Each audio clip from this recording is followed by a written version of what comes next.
because we're surrounded with the crudest forms of brainwashing, which are actually pretty seductive.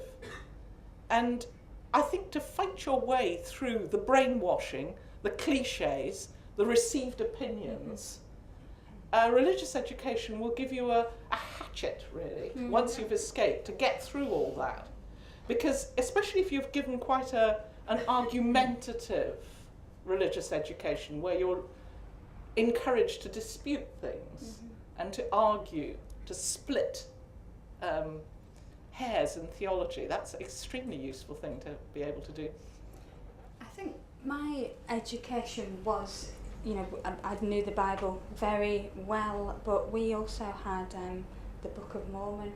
And reading this book that I was always told had been dug out of the ground in its entirety and translated by the prophet Joseph Smith, and this was a modern religion, a restorationist religion, and it was all to do with writing and the restoration of lost stories. And as part of our religious practice, we were all encouraged to keep journals, and the purpose of these journals would be to record various things that happened to you, but as a whole it would become a story of how God had moved in your life, that you were creating more documents in order to back up the doctrinal claims of the church.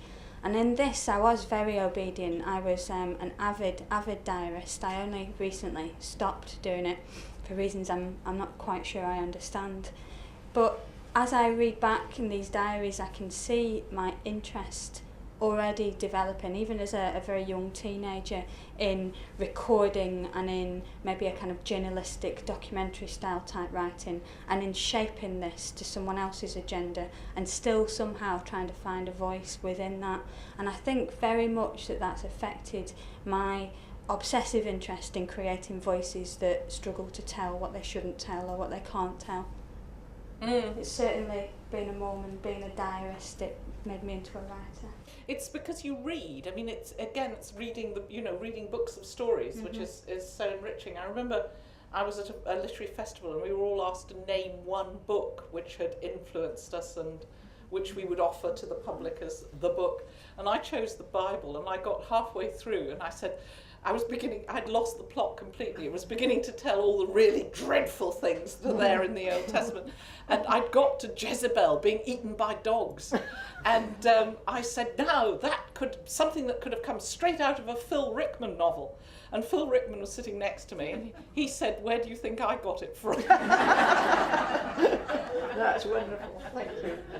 Okay, because I'm going to ask now a little bit about genre, and I'm going to quote Patricia again. She says, I write for a mainstream audience so that my fiction is deliberately playful, accessible, with a warm nod to popular genre, the thriller, the horror novel, the detective story, the historical romance. Both of you as writers, again, they're very different, seem to me that there's a sort of impulse to take realism by the neck and subvert it in various ways to make it sinister and unreal. So would you care to comment on that? What do you think about that? I think the idea of realism puzzles me a little, and I've never quite, despite my excellent education in English, quite been able to get hold of it and get hold of what is meant by it and how that might be useful for me as a writer. And it feels much less important for me to create a world that may be real, recognisable, authentic, than it is to inhabit the eyes and the voice of someone else. So I've only written in the first person so far, a selection of characters, and if their world feels frightening and doesn't quite add up, and the rules that we may expect to apply don't, then that is the world I create. So I don't ever set out to represent what is. I try and represent what it feels like. In my second novel, Cold Light, is set in Preston, the Preston of 1997, which I was 14, the same age as the main characters at this time, and I remember it very well. And I've not tried to represent it in a way that, say, Joyce represents Dublin, you could use Dublin as almost as a guide to walk around Dublin, and people do. If you try to do that with my novel, you would bump into walls and the river would be in the wrong place. And I really wanted to almost create a different version of Preston that would superimpose upon the one that I knew, but not quite. And I wanted to do this to convey the sense of dislocation and confusion and things not quite being where she thought they should be, that I felt my main character, my narrator, was experiencing. I don't know if that's touching on realism enough, but it's certainly the way I try and work and the way I understand it.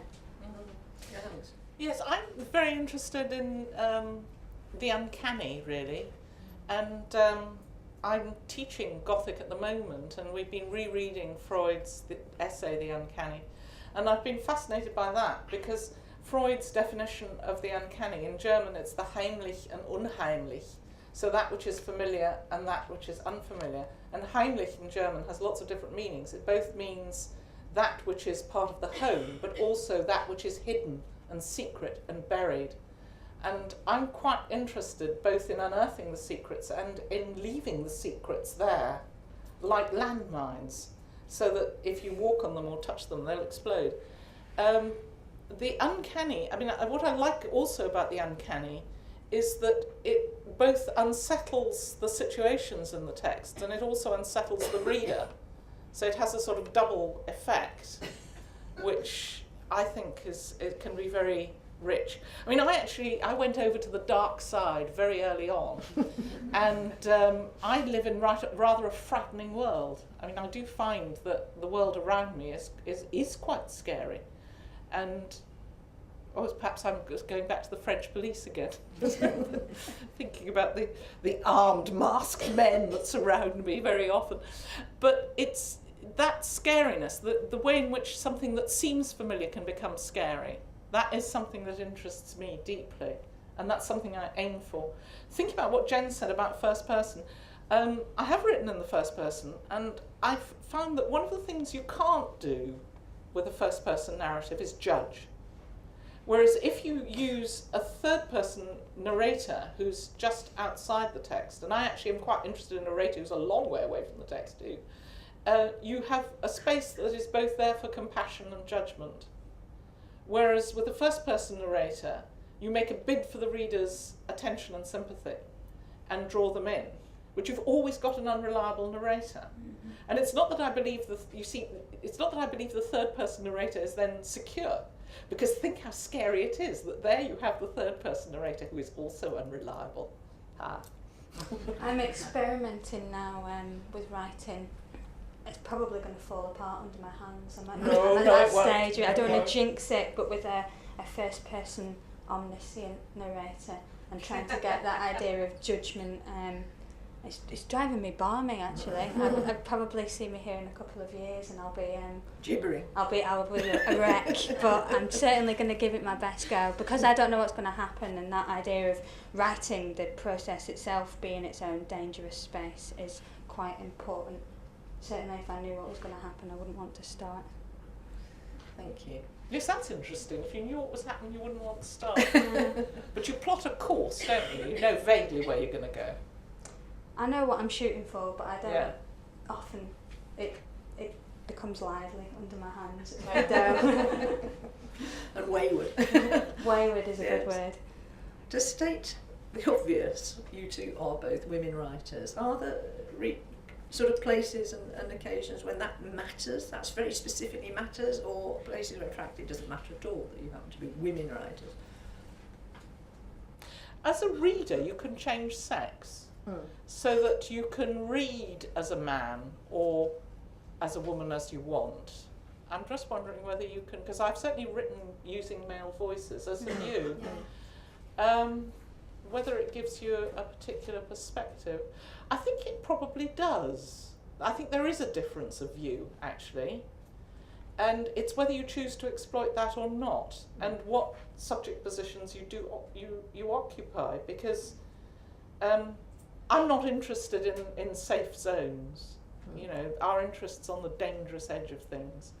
So that, especially as a woman, if you don't live in a safe zone, and to be frank, most areas of employment are not safe zones if you're a woman, I would say.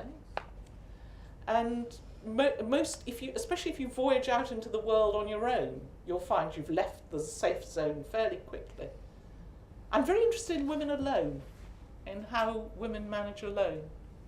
So that being a woman writer, I can give an example. I'm teaching Villette in the next few weeks, so I'm reading it again, Charlotte Bronte's last novel. And that's about a woman alone, and a woman who sets off alone as an adventurer, and who goes through trapped spaces that she's always trying to get out of, and becomes more and more hysterical and mad as she goes through them. And those, I don't think a man could ever have written that book, actually. Mm-hmm. Especially Villette. I think there's some women's novels that men would have no problem writing, and indeed they do.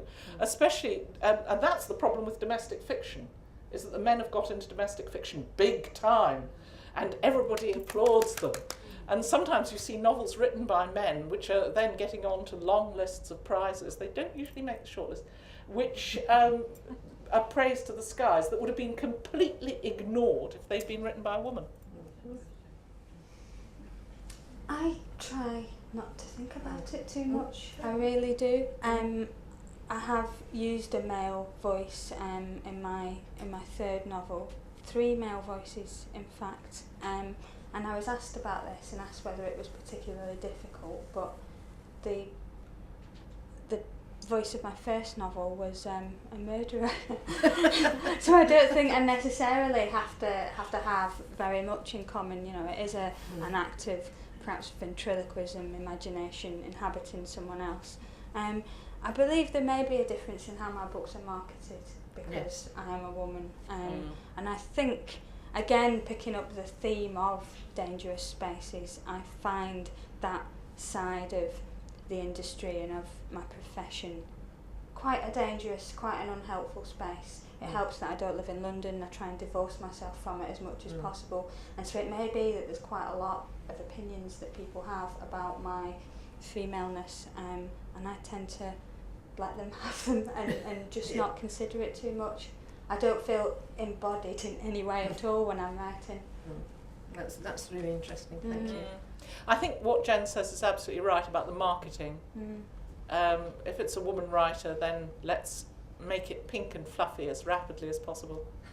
My the first version of the cover for my first novel, A Kind of Intimacy, she's another unreliable narrator, and a very dark book. It went through 26 publishers before it found the 27th, because, and almost all of them said that it was too bleak, too upsetting, and the 27th publisher liked it and wanted to publish it and did a very good job with it, but the first version they sent of the cover was pink with a fairy cake on the front. She, I won't be giving away too much to say that this is a woman who has murdered and, you know, will kill again. So it seemed quite a peculiar choice. I let my agent deal with it. Is that the covers are amazing. The cover of my first novel, Hallucinating Foucault, which it's got a homosexual theme, and the first cover was of a young man, sort of rather abstract, in pink underpants on the front. And the awful thing was I quite liked it. And the agent, my lovely agent, said, "You can't have that, it looks like a gay gospel novel." Were they nice underpants? I thought it was pretty good, actually. I mean, I had to be wheeled off quietly. Might have sold a lot, you know, on the audience. The gay gospel novel. Okay, well, the next thing I'd like to ask about is anger and subversion do seem to be kind of strong aspects of both of your various novels, and they do seem to be a kind of fuel. So I'm just wondering about anger, subversion with both of you. I think in my writing, I'd perhaps not call it anger, I'd call it hate. And there's a lot of writers that are very, the coolness, say, of Muriel Spark, the kind of detached, quite controlled style, the kind of buttoned upness of Ishiguro's narrators and his style, the style that he adopts in many of his novels. I admire it very much, but I don't think you'd find that in my writing. No. My writing it can be quite ragged, and it can be hot in that it can be angry, it can be violent, it can be sexy, it can be disgusting, and I'm not sure where that comes from, because I'm quite a calm, lazy person, really. Maybe I read P.D. James say that her novels are the way they are, so that it stays in the novel. She doesn't have to ever do it. So maybe it's a little catharsis. Okay. Certainly, when I start and when I settle down at the page, it's very often because I have a piece of heat that I've deputised to a character, and that's where the character begins. And there's a lot more development and a lot more that comes on after that. But the kernel of it is very often some sense of heat. That's the best word I can think of. Yes, I mean, hate generates heat too, doesn't it? I mean, the two are linked. Yeah, I must say, I do love reading books where the novelist or the poet goes off on one, where they suddenly wear their agenda on their sleeve and let rip. And it happens a lot, and it happens a lot more than you'd think, and quite often you have to look for it, because they're often crunch points, cusp points, turning points in writing, and sometimes they're quite disguised. I mean, you have novelists obviously like D.H. Lawrence, who takes up the pen and begins lecturing you for page after page, which I actually adore. I mean, you know, yes, oh, take it away, David Herbert. It's and just keep shouting. We love it. It's very attractive. I mean, it can put, well, for me, it's very attractive. It can put a lot of readers off. It depends on why you read.